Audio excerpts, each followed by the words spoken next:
Source de vie et de mort, l'eau emporte les cadavres, efface les indices et détruit les preuves. Pour les enquêteurs, l'eau est une adversaire rusée. Pour les criminels, elle est une complice de choix. Car pour le crime parfait, un peu d'eau suffit.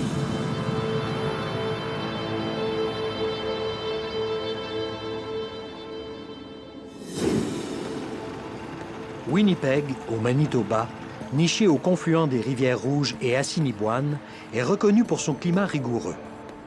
Et pourtant, depuis la fin du 19e siècle, un flot constant d'immigrants augmente la population de cette ville. Aux pionniers venus de la vieille Europe ont succédé de nouveaux arrivants d'Asie, d'Afrique et d'Amérique latine. L'affaire qui nous occupe aujourd'hui concerne l'un de ces milliers d'immigrants. Tout commence le 11 septembre 1990. Le corps inanimé de Bibi Khan, 27 ans, est découvert dans un gros congélateur.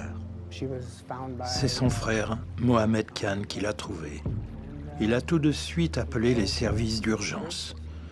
Le personnel des services d'urgence et les premiers intervenants du service d'incendie ont appelé la police, car il était évident que la personne était morte. Dès le départ, j'ai participé à l'enquête. Afin d'établir les faits, le sergent Foster de la brigade des homicides de Winnipeg interroge les pompiers, le frère de la victime et quelques voisins. Qu'est-ce qui a empêché Bibi de soulever le couvercle?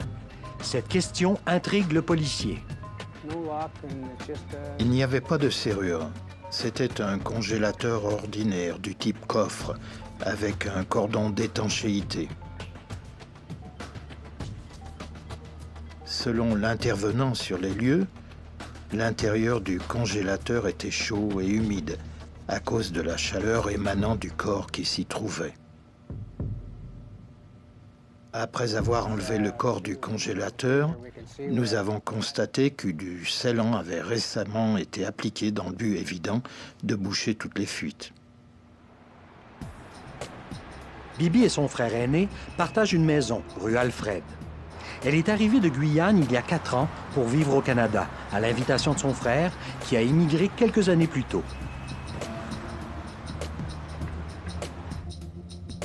Plusieurs éléments rendent le décès de Bibi Khan suspect aux yeux des policiers. Elle avait des problèmes de dos, séquelles d'un accident de voiture où elle avait été impliquée. Il est donc étrange qu'elle se soit recroquevillée dans un congélateur, mais ça, c'était son explication. Les enquêteurs se demandaient aussi si la victime avait pu être incommodée par quelque chose. Par exemple, les produits chimiques du produit dans le pistolet à calfeutrer. C'est du silicone. Cela sent mauvais. Pour ce qui est de la toxicité du produit, j'en sais rien. Outre le fait que l'odeur soit désagréable, je ne crois pas que le produit soit mortel. Les policiers, qui trouvent cette mort plus que louche, font de Mohamed Khan leur principal suspect. Ils obtiennent sans difficulté un mandat de perquisition pour le domicile de la défunte.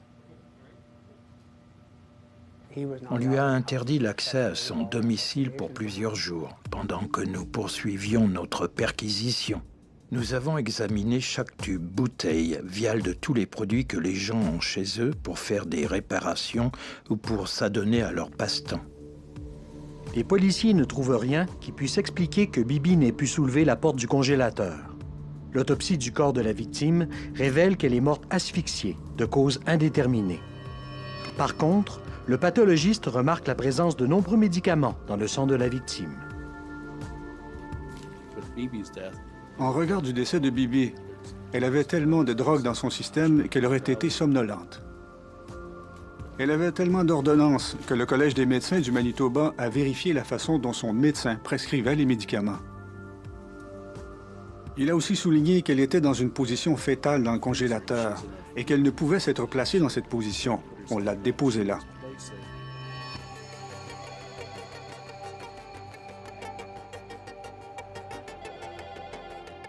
Le rapport d'autopsie n'offre aucune preuve définitive expliquant comment et pourquoi Bibi Khan est morte. À la recherche d'indices, l'enquête policière plonge dans le passé de Mohamed Khan et découvre des faits troublants.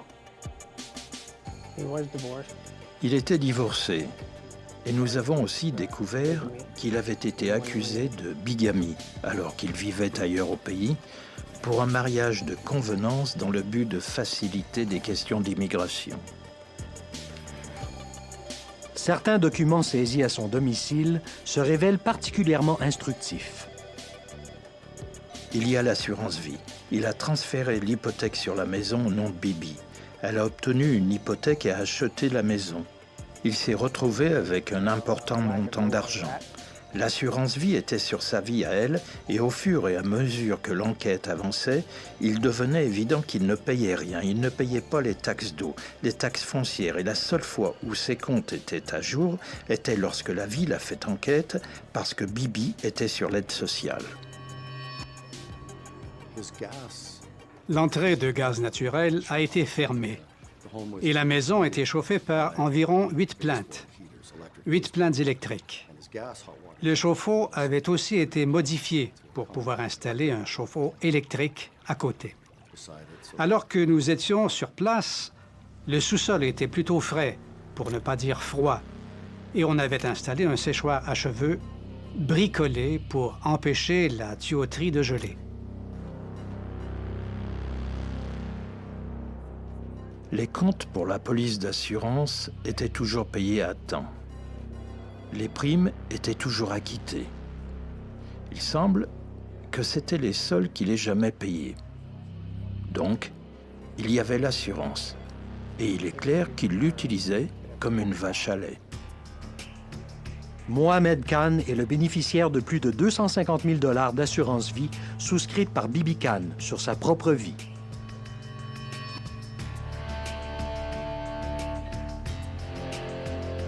Dans son testament, Bibi décrit l'étendue de sa reconnaissance envers son frère en le faisant le légataire de tous ses biens.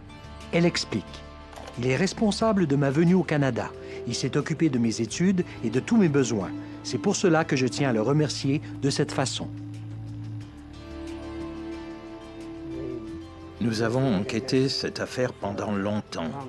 Et plus tard, environ 14 mois plus tard, nous avions une rencontre avec le médecin légiste en chef. Nous étions toujours en mal de trouver de la preuve. Oui, c'est une mort suspecte. Nous ne voulions pas classer l'affaire, mais nous n'avions aucune preuve contre lui.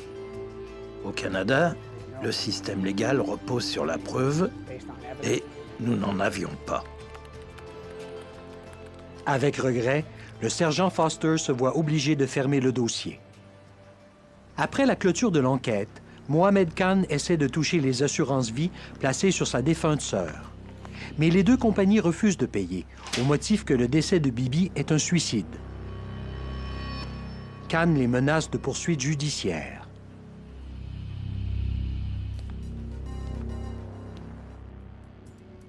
Finalement, 2 ans après le décès de Bibi Khan, les parties se mettent d'accord sur un règlement à l'amiable. Mohamed Khan touche 55 % du montant des deux assurances, soit un montant de 137 000 $.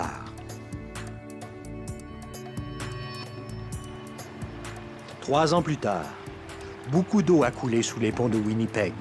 Puis, soudain, le passé fait un retour brutal. Pour quelles raisons les policiers sont-ils de retour chez Mohamed Khan? Le 11 septembre 1990, Mohamed Khan trouve le corps de sa sœur Bibi dans leur congélateur. L'autopsie la déclare morte par asphyxie sans cause identifiable. Son décès n'en demeure pas moins suspect. Et pendant plus d'1 an, l'inspecteur Foster et ses collègues de la brigade des homicides cherchent des preuves pour inculper Mohamed Khan du meurtre, mais ils ne parviennent qu'à accumuler des présomptions. Suite au décès de sa sœur, Mohamed Khan empoche plus de 130 000 $ d'assurance vie. Dans la nuit du 26 décembre 1993, les policiers arrivent chez Mohamed Khan à sa demande. C'est la 2e fois en un peu plus de 3 ans que la police visite le domicile de Khan. Dans le système informatique, dès que vous tapez une adresse, les événements qui y sont reliés apparaissent avec la liste des numéros de rapport.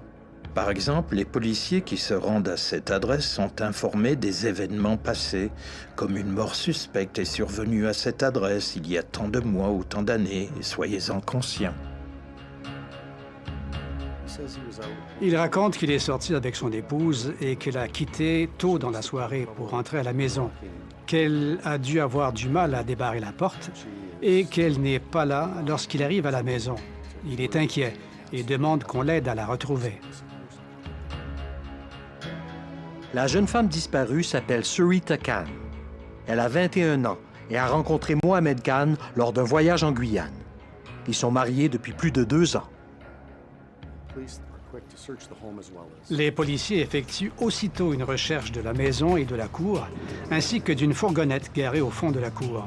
Et ils y découvrent Sarita Khan, souffrant d'hypothermie.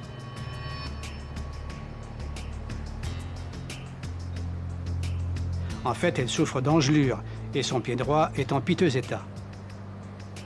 Nous sommes à la fin décembre et à Winnipeg, les températures de -25, -30 sont monnaie courante. Si elle ne peut débarrer la porte de la maison, on peut se demander pourquoi elle est allée se réfugier dans un véhicule dont elle n'a pas les clés pour le mettre en marche. Que Sarita se soit recroquevillée, tout engourdie par le froid dans la fourgonnette du couple, ne paraît pas logique au Dr Gordon Giesbrecht, un spécialiste de l'effet du froid sur le corps humain. En fait, nos corps sont de gros morceaux de viande qui combattent bien la température. Il faut beaucoup d'énergie pour refroidir notre masse. On commence à frissonner, ce qui augmente notre production de chaleur. Voilà pourquoi il faut beaucoup de temps avant d'être en hypothermie. À l'air froid, cela peut prendre plusieurs heures. S'endormir au cours de ce processus, chez une personne qui n'a pris ni drogue ni alcool, est très peu probable. Parce que premièrement, c'est douloureux. Les signes d'engelure sont évidents sur le pied de Sarita Khan, mais on ignore comment elle est devenue inconsciente. Sarita est amenée à l'hôpital et obtient son congé le lendemain. On lui recommande de prendre du repos, de rester au chaud et de s'assurer que les ampoules sur son pied sont propres. S'ils ont fait le bon traitement post-traumatique, ils lui ont mis les pieds une fois, si ce n'est 2 ou 3 fois par jour, dans un bain à remous. C'est le traitement accepté pour les engelures.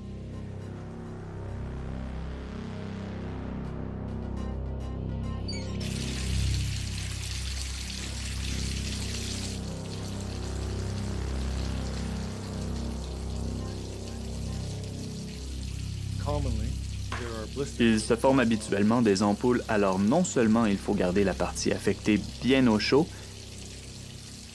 mais dès que les ampoules apparaissent, il faut aussi penser stérilité, car il ne faut pas que ces ampoules s'infectent.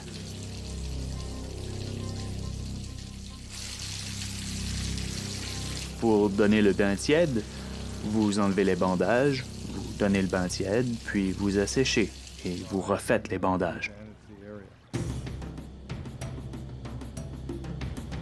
Le 4 janvier, un peu plus d'1 semaine après l'incident de la personne disparue, la police de Winnipeg est appelée une 3e fois à la résidence des Khan.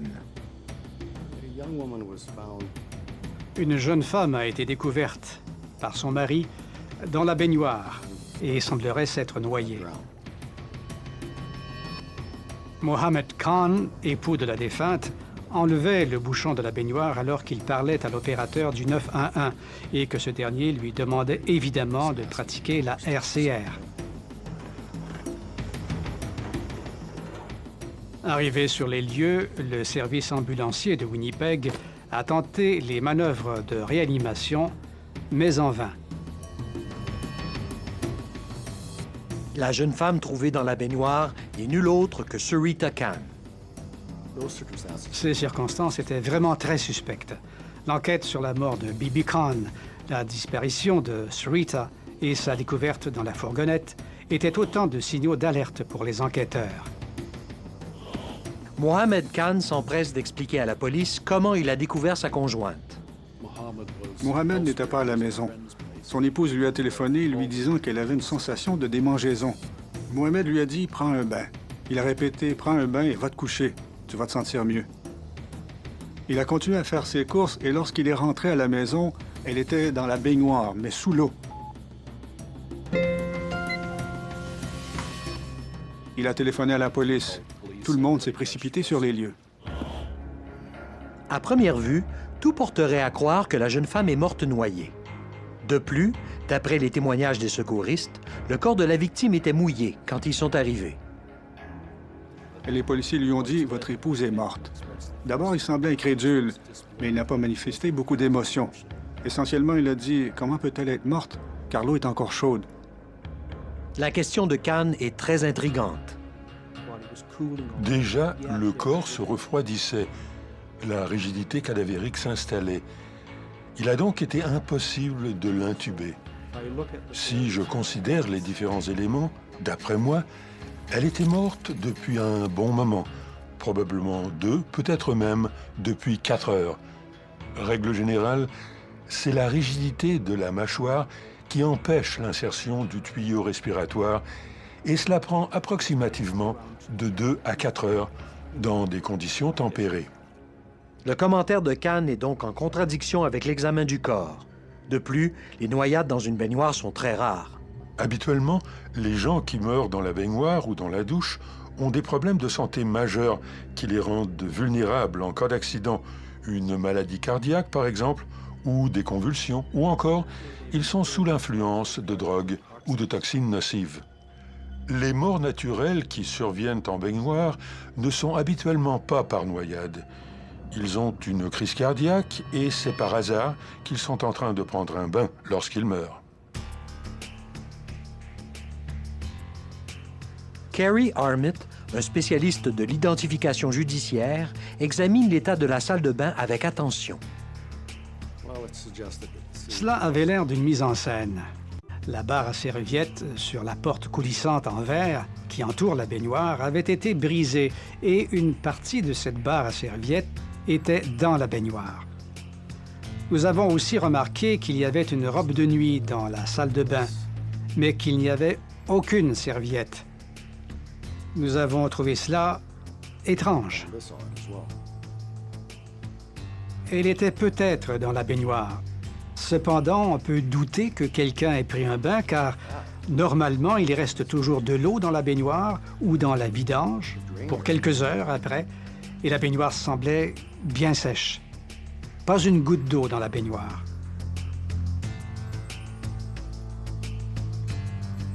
Alertés par ces contradictions et les antécédents de Mohamed Khan, les policiers font un premier examen des lieux. Je me souviens d'avoir fouillé d'autres pièces de la maison à ce moment. Nous ne l'avons pas fouillé de la cave au grenier et saisi toutes nos pièces à conviction ce soir-là. Nous avons examiné l'arrangement des vêtements, la disposition des pièces de la maison et des meubles et y avait-il des signes d'une bousculade, par exemple? Ce sont des choses comme ça que nous avons cherchées.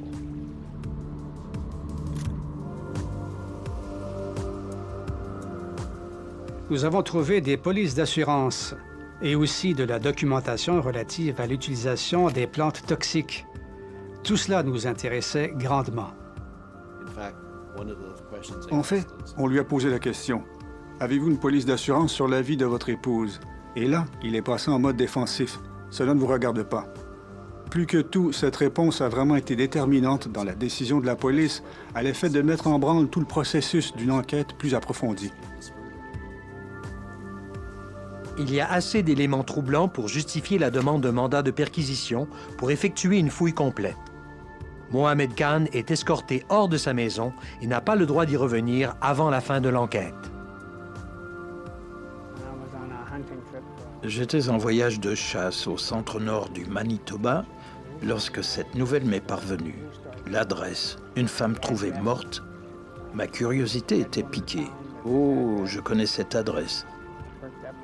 Et là, on a mentionné le nom Khan. Alors là, je me suis dit, OK, cela sent mauvais. J'avais déjà des doutes. J'ai téléphoné à mes supérieurs et j'ai coupé court à mon voyage de chasse. Je suis rentré à Winnipeg pour participer à l'enquête. Le sergent Foster, qui a mené l'enquête sur la mort de Bibi Khan, est affecté à cette affaire. On m'a informé que Surita Singh Khan avait été trouvée morte dans la baignoire. Elle avait été hospitalisée quelques jours plus tôt. C'est l'hiver à Winnipeg, et elle avait passé la nuit dans une fourgonnette parce qu'elle n'avait pas pu entrer dans sa maison pour une raison ou pour une autre. Les enquêteurs soupçonnent sérieusement que Mohamed Khan a voulu assassiner sa femme. Tout le monde l'aurait soupçonné, mais dans ce pays, on ne peut agir sur des soupçons. Il faut des preuves. Mohamed Khan est-il un homme tragiquement frappé par le destin, ou alors est-il, comme le soupçonnent les enquêteurs, un meurtrier au sang-froid, doté d'une étrange capacité à brouiller les cartes?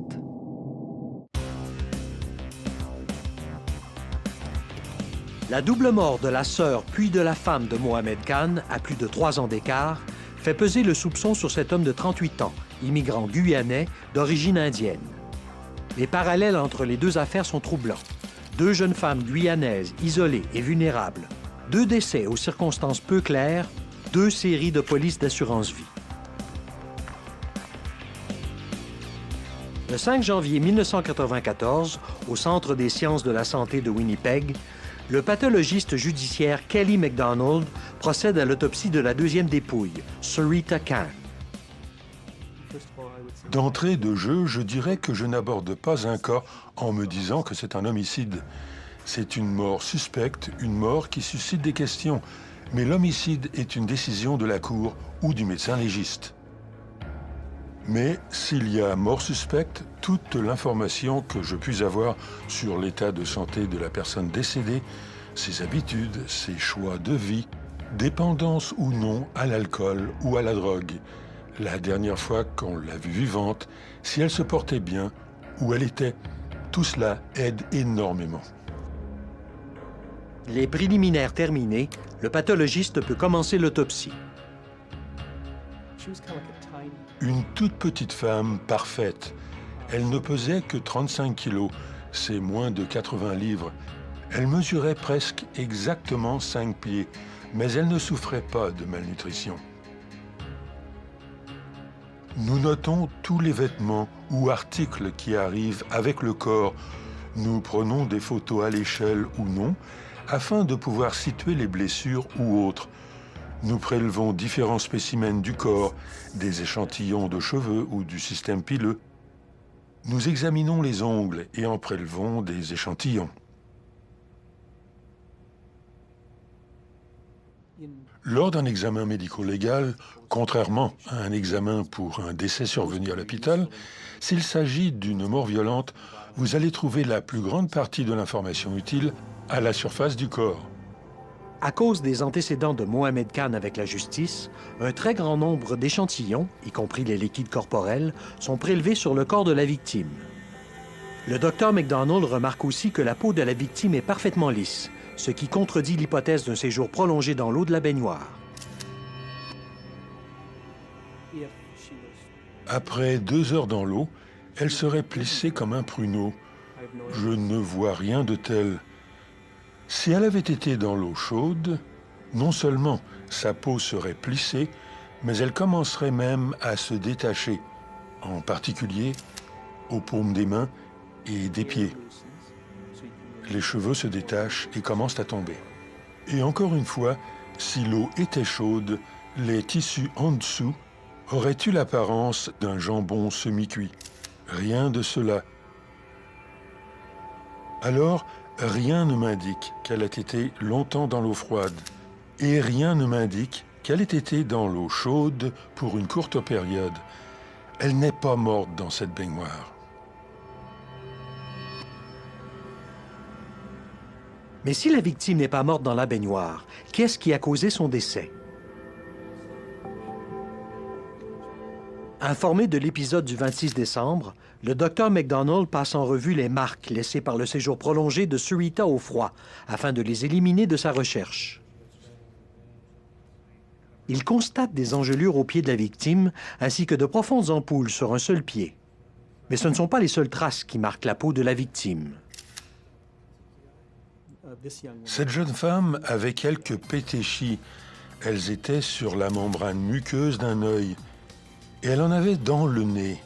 Et il y en avait quelques-unes sur la surface antérieure des poumons.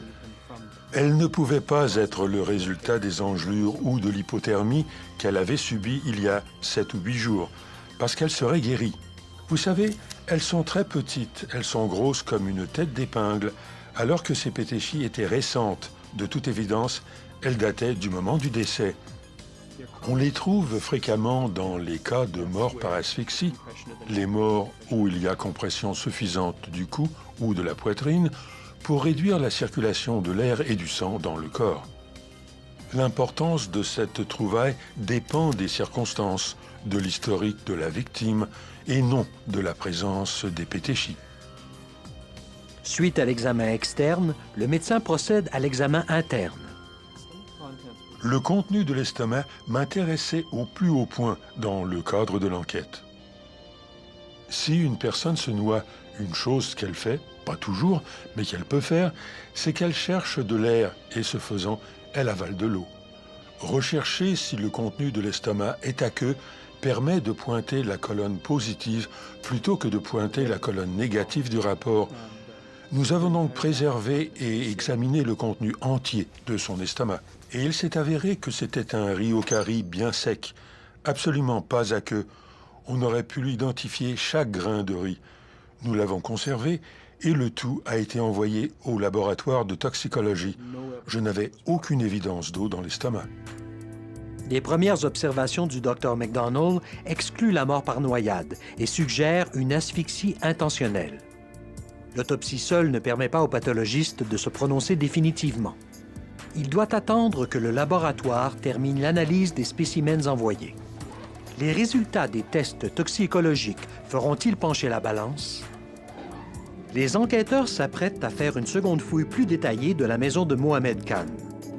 Découvriront-ils la preuve qui leur permettra d'arrêter Mohamed Khan pour le meurtre de sa femme? Janvier 1994. La police de Winnipeg soupçonne Mohamed Khan du meurtre de sa femme Sarita.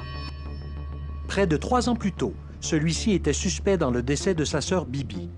Mais faute de preuves, les enquêteurs avaient été obligés de fermer le dossier. Le 25 janvier, le Dr McDonald reçoit le rapport de toxicologie. On a décelé chez cette femme des traces de diverses drogues, à des niveaux très bas, et parmi ces drogues, certaines d'usage courant comme de l'antihistaminique.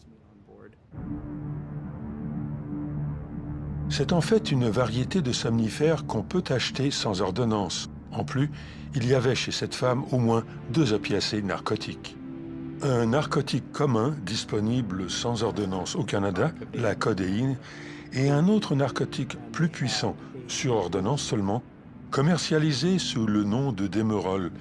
Là encore, de petites doses, un peu moins qu'une dose thérapeutique. Mais 2 narcotiques et un antihistaminique, des sédatifs qui potentialisent leurs effets, si bien que le degré de somnolence chez cette femme pouvait être non pas 2 fois, parce qu'elle avait 2 drogues, cela pouvait être 3 ou 4 fois et même davantage l'effet qu'elle aurait eu si elle les avait pris séparément. Il y avait aussi ce facteur étrange et compliquant qu'on a identifié un composé organique volatile nommé chloroforme. Les gens connaissent le chloroforme parce qu'autrefois, on l'utilisait comme anesthésiant. Le Dr McDonald rédige son rapport après avoir consulté le médecin légiste en chef. Sur l'avis et selon l'opinion du médecin légiste en chef, le Dr Mark Stein, la cause de la mort a été attribuée par asphyxie. Il y a plusieurs façons dont une personne peut être asphyxiée et compte tenu de l'intérêt que présente le chloroforme comme facteur contribuant, mais non déterminant dans cette mort, il m'a conseillé de préciser l'effet du chloroforme. Une mort par asphyxie peut être si subtile qu'elle ne sera pas détectée, et cela s'applique bien à comment tuer avec douceur une toute petite femme intoxiquée sans laisser presque aucune trace. Mon opinion à l'effet que le corps a été déplacé repose sur l'effet de la rigidité cadavérique et d'aucun changement au tissu après une immersion prolongée en eau froide ou chaude. La conclusion du médecin légiste confirme les soupçons des enquêteurs et du procureur. La police soupçonne que Mohamed Khan s'est servi de chloroforme pour endormir ses victimes. Nous sommes persuadés que c'est lui qui l'a asphyxié par usage d'une force externe et qui l'a placé dans la baignoire. Le médecin légiste en chef demande alors que les enquêteurs retournent à la résidence de Mohamed Khan et cherchent des preuves pour soutenir les résultats des examens toxicologiques.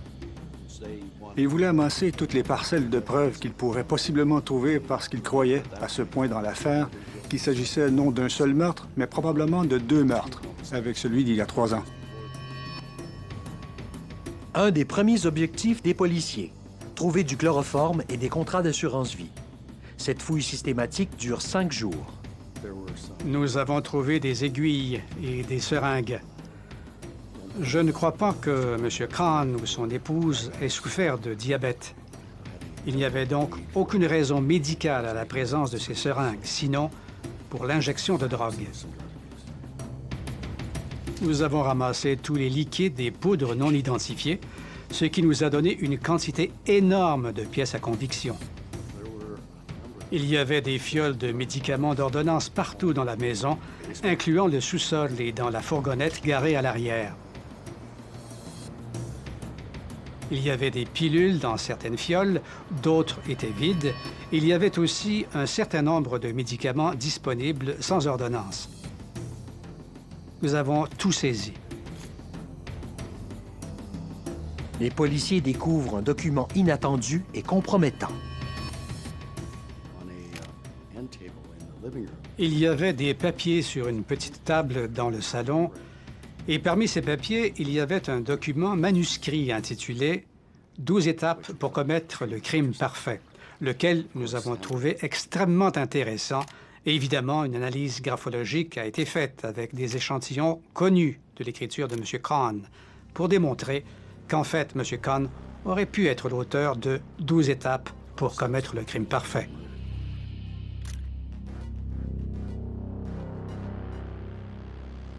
Quelques-unes des 12 étapes pour commettre le crime parfait mentionnaient, par exemple, trouver une fille naïve, la convaincre que vous êtes un type formidable, la séduire en lui promettant de fonder une famille avec elle, la convaincre de l'importance d'avoir une police d'assurance. Au cours de l'hypnose, confirmer la validité de la réincarnation. Rien à craindre, une mort sans douleur. La fouille de la maison a permis de trouver 3 polices d'assurance, je crois, totalisant environ un demi-million de dollars. Et il semble que Khan ait utilisé un pseudonyme, un faux nom pour s'inscrire comme bénéficiaire, parce que la compagnie d'assurance a besoin du nom du bénéficiaire lorsqu'il y a versement.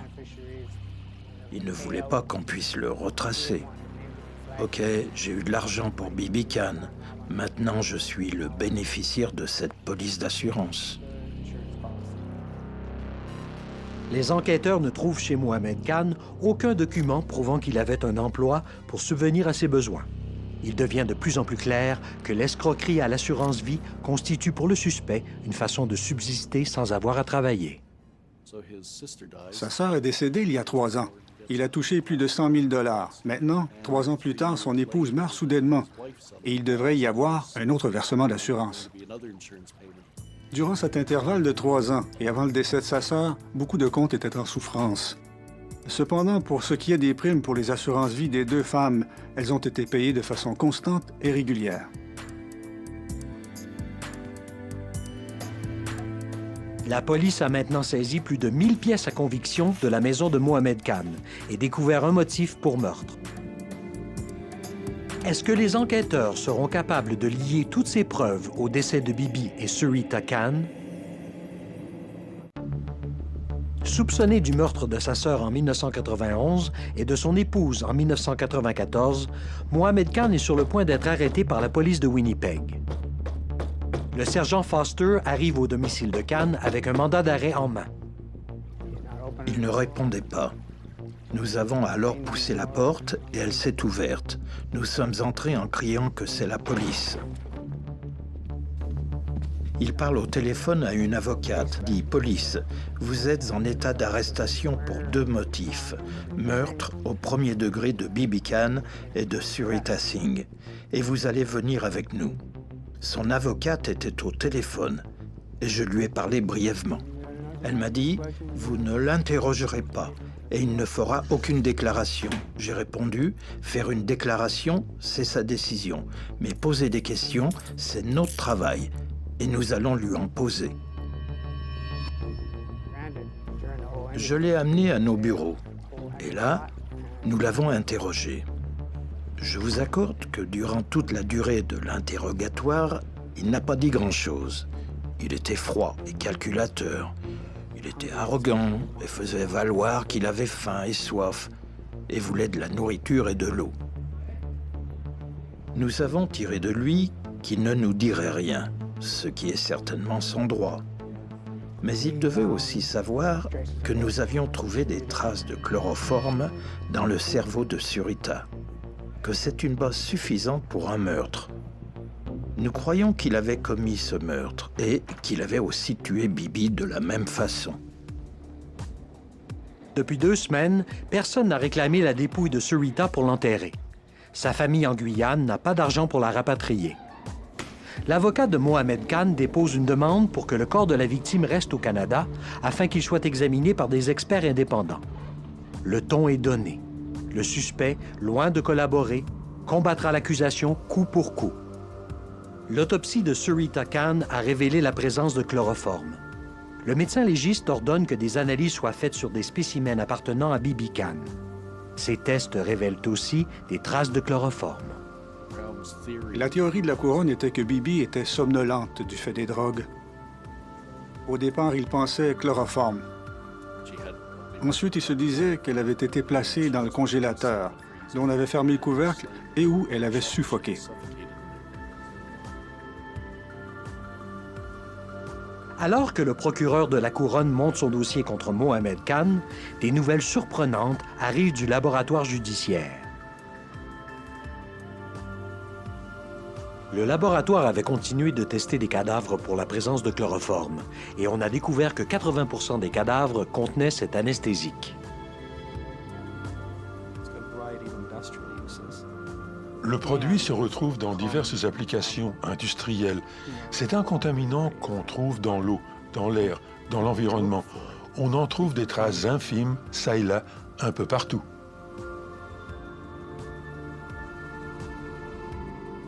En ma qualité de pathologiste, j'ai du mal à accepter cela parce qu'il n'y a pas de tableau standard auquel on peut se référer.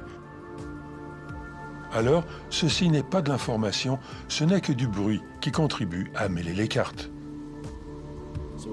Dans un sens, ce qui a amené Mohamed Khan dans son aventure à travers le système judiciaire repose sur une erreur. L'accusation laisse tomber le chloroforme, mais avec plus d'1 millier de pièces à conviction, leur cause est encore très forte. En fait, c'est l'affaire avec le plus grand nombre de preuves jamais présentées au Manitoba à l'époque. Mohamed Khan est accusé de meurtre au 1er degré sur les personnes de Bibi et Surita Khan. Le procès s'ouvre le 29 mai 1995.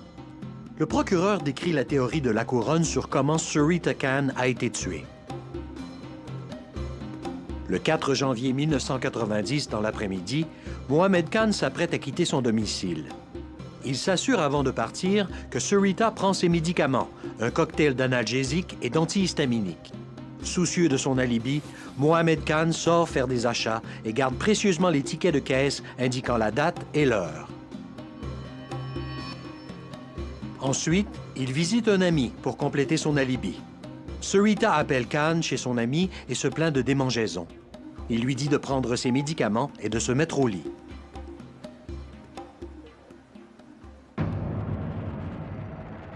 Vers 17 h, Khan rentre chez lui. Il trouve Sarita en train de somnoler, allongée sur son lit.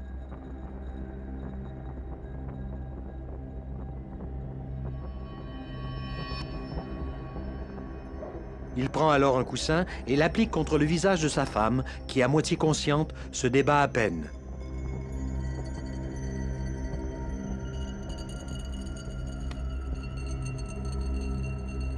L'opération ne prend en tout que quelques minutes. Il traîne le corps de Sarita dans la salle de bain. Il la place sur le sol et organise tout pour laisser croire qu'il a tenté de la ressusciter.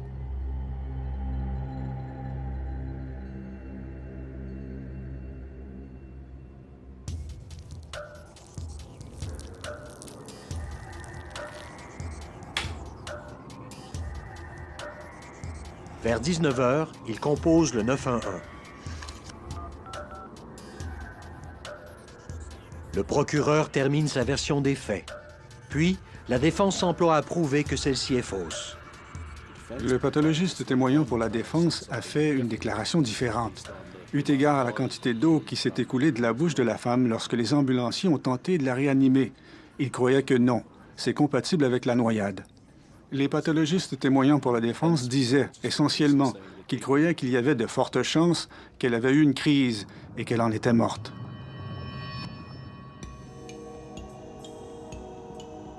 Autre fait troublant concernant les deux victimes est qu'aucune ne s'est jamais plainte de Mohamed Khan. Au procès, l'avocat de la défense produit même une cassette audio qui fait sensation.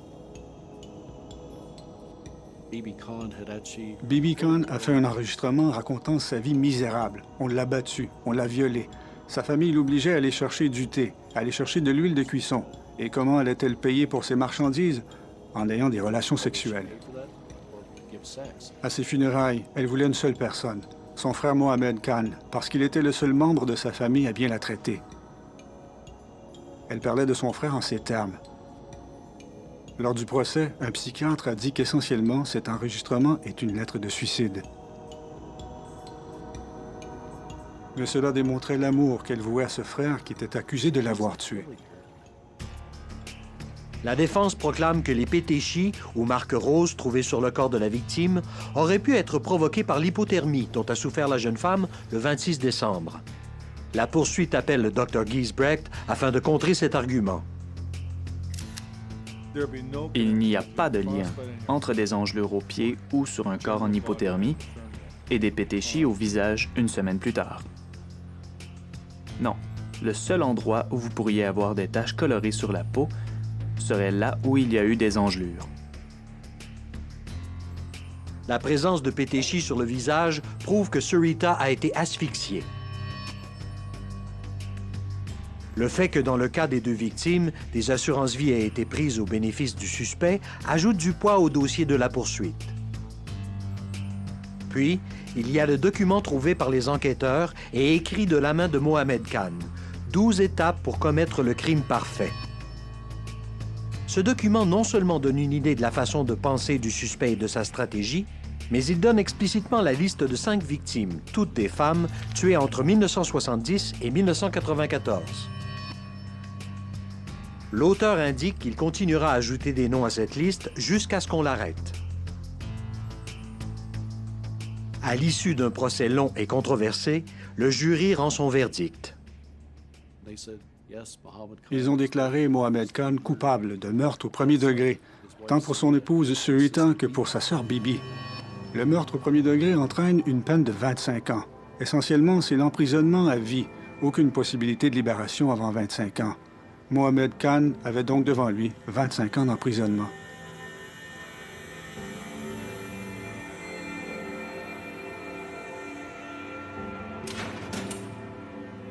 Mais l'affaire ne s'arrête pas là, car la combativité de Mohamed Khan n'a pas de limite.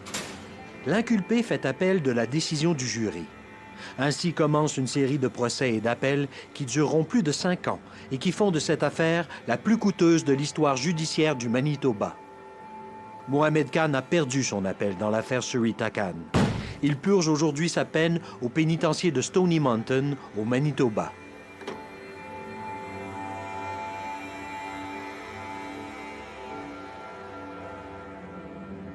Pour brouiller les pistes, Mohamed Khan a essayé de mettre le décès de sa femme sur le compte d'une noyade accidentelle dans une baignoire. Mais il avait oublié une chose. L'eau est un élément qui échappe au contrôle. Elle coule entre les doigts. On ne peut pas faire d'elle ce qu'on veut.